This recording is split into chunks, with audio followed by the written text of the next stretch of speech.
दोस्तों, जैसे कि आप सभी अवगत हैं, भगवान राम की जन्मभूमि अयोध्या स्थित राम मंदिर करोड़ों श्रद्धालुओं की आस्था का केंद्र है।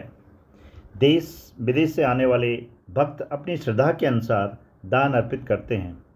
हाल ही में राम मंदिर में दान राशि के कथित गबन और चोरी से संबंधित मामले ने पूरे देश का ध्यान आकर्षित किया है। विभिन्न मीडिया रिपोर्टों के अनुसार जांच एजेंसियों ने कई लोगों को गिरफ्तार भी किया है तथा दान राशि के प्रबंधन और गणना प्रक्रिया में गंभीर अनियमितताओं की जांच की जा रही है।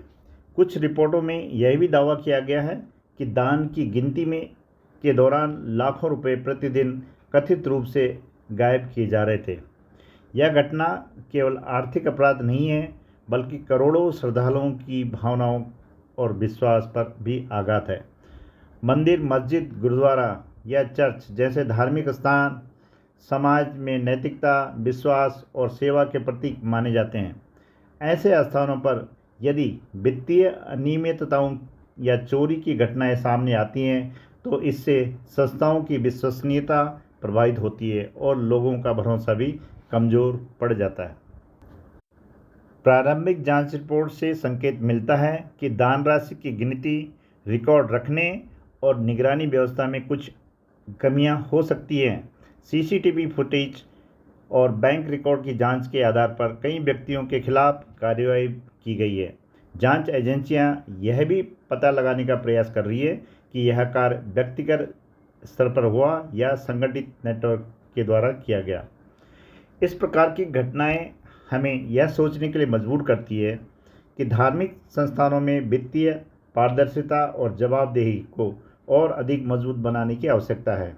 आधुनिक तकनीकी के युग में दान प्रबंधन को पूरी तरह डिजिटल और ऑडिट आधारित बनाया जा सकता है। नकद दान के साथ साथ डिजिटल भुगतान को बढ़ावा देने से मानव हस्तक्षेप कम होगा और गड़बड़ी की संभावनाएं भी घटेंगी। सरकार और प्रशासन को भविष्य में ऐसी घटनाओं को रोकने के लिए कई महत्वपूर्ण कदम उठाने चाहिए। सबसे पहले सभी बड़े धार्मिक संस्थाओं में दान प्रबंधन के लिए मानकीकृत प्रणाली लागू की जानी चाहिए। दान पेटियों को खोलने, राशि की गणना और बैंक में जमा करने की पूरी प्रक्रिया वीडियो रिकॉर्डिंग के अंतर्गत होनी चाहिए। प्रत्येक चरण में जिम्मेदार अधिकारियों को स्पष्ट जवाबदेही तय की जानी चाहिए। दूसरा, मंदिरों और अन्य धार्मिक संस्थानों में स्वतंत्र वित्तीय ऑडिट अनिवार्य किया जाना चाहिए। वार्षिक ऑडिट रिपोर्ट सार्वजनिक पोर्टल पर भी उपलब्ध हो ताकि श्रद्धालु भी जान सकें कि प्राप्त दान का उपयोग किस प्रकार किया जा रहा है। पारदर्शिता में विश्वास बढ़ता है और भ्रष्टाचार की संभावना कम होती है।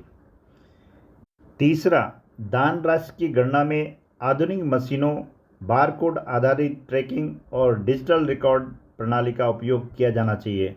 नकदी की आवाजाही को न्यूनतम रखते हुए सीधे बैंकिंग प्रणाली से जोड़ना अधिक सुरक्षित होगा।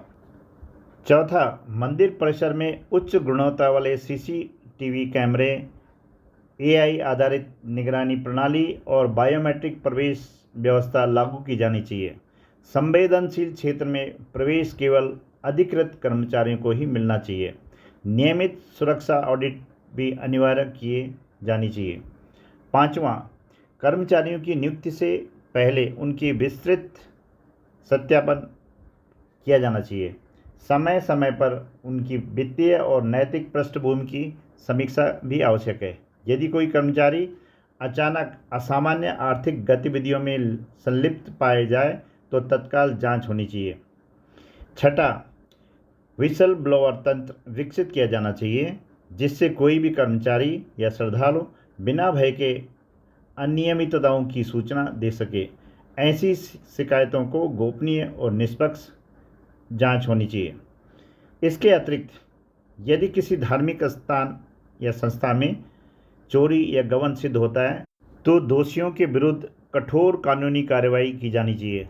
त्वरित जांच, शीघ्र अभियोजन और सख्त दंड भविष्य में ऐसे अपराधों के लिए निवारक सिद्ध होंगे।